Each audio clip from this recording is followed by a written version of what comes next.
بسم الله الرحمن الرحیم. زه د الله تعالی د فضل او مرحمت باندې آزاد شوم الحمدلله. او زه د ټولو هغو ورونو چې زما د خلاصون په رابطه باندې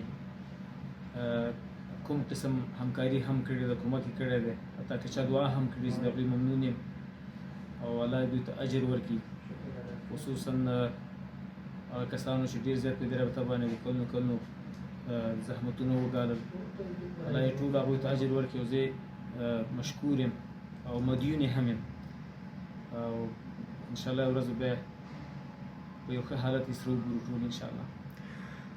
په اروپا او امریکا او په توسه کې ټول متحد ورونه ډېر ورونه په اروپا کې هغوی یقینا چې کوم خبرونه چې ما ته رسېدل هغوی ډېر زیات کوشش کوي خپل ټول هغه اخلاص و هغې د فامیل سره، ما سره، د قضیې سره، په دې خاطر چې د هغوی مینه او اخلاص د اسلام سره وکړ، الله د هغوی ته ډېر زیات اجر ورکړي.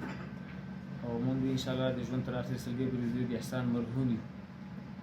او الله پاک دې موږ د خیر په ځای کې بیا سره ټول کړي، څو موږ د دوی توان هم راکړي چې موږ د دوی هغه دوی چې کوم احسانونه په موږ کړي د هغې شکریه او ادا کړو، ممنون اوسو. السلام علیکم. وعلیکم السلام. جزاکم الله خیر.